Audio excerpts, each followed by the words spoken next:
안녕하십니까.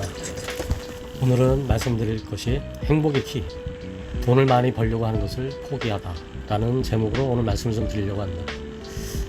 거의 모든 사람들이 돈을 많이 벌려고 합니다. 어느 정도까지 벌고 싶습니까? 라고 묻는다면 아마도 대부분이 많으면 많을수록 좋다고 대답을 할 것이죠.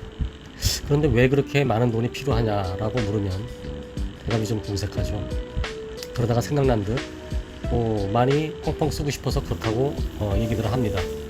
그런데 따지고 보면 자신이 필요한 양보다도 실제로는 훨씬 더 많은 양을 벌고 싶어하는 것이 인지상정이죠. 실제로 자신이 쓸 만큼만 벌면 된다고 생각하는 것이 그렇게 문제가 어렵지는 않습니다.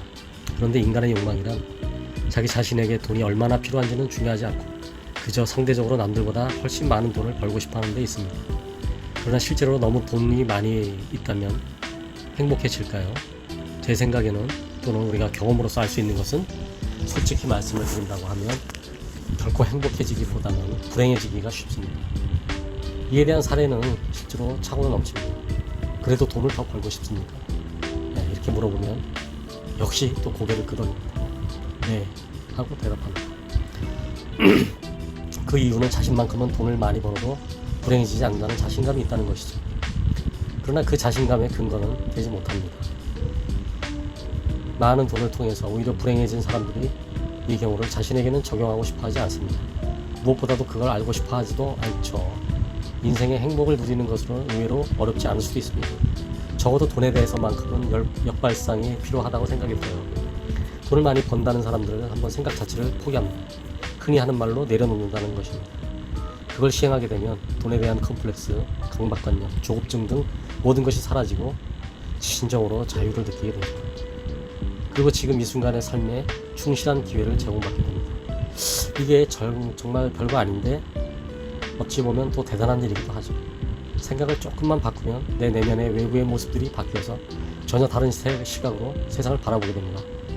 그래서 미래에 더욱 많은 돈을 모으기 위해서 오늘을 희생하며 참고 인내하는 그런 삶에서 벗어나게 되죠.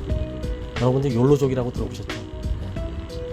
내일을 위해서 오늘을 희생하고 참고 견디며 계속 저축하고 모으고 이렇게 사는 것이 옛 시대의 우리 어머님, 부모님, 또 조부모님 시대의 사람들은 그랬습니다.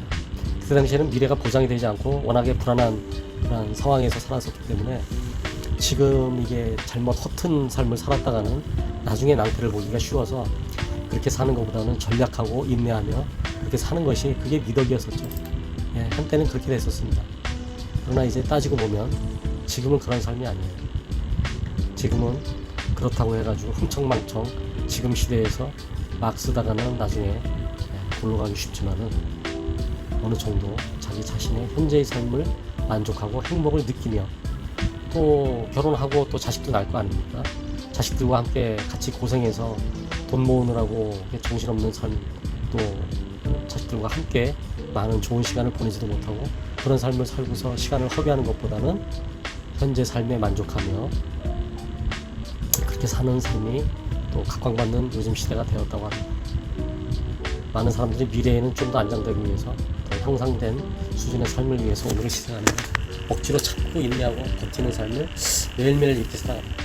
그래서 젊은 시절을 참고 인내하는 삶으로 현 시절을 다 보내고 나도 나중에 가면 그렇다고 그 돈을 쓴 만큼의 형편이 된다고 할지라도 젊었을 때 쓰는 거하고 또 나이 들어서 쓰는 거하고는 다릅니다. 이미 나이 먹어 활동성이 줄어들고 많은 시간적 기회가 사라진다면 그 많은 돈이 뭐가 필요하겠습니까? 자손들에게 이제 물려줄 것입니까? 자손들이 그것을 원해서 자손들에게 그걸 물려줌으로 인해가지고 자손들이 행복하게 살 수 있을까요? 자신들이 벌지 않은 부모들이 모아놓은 재산으로 자식들이 행복하게 살 수 있을지는 우리가 생각을 해봐야 됩니다. 이러한 우리의 삶의 경험과 미래를 예측함으로 인해서 우리의 삶이 좀 달라질 수 있다고 생각이 듭니다. 돈에 대한 열정도 좋지만 돈에 대한 사고방식, 돈에 대한 시각을, 돈에 대한 프레임을 우리가 달리 봐야 되는 이유가 여기에 있습니다. 오늘은 여기까지입니다.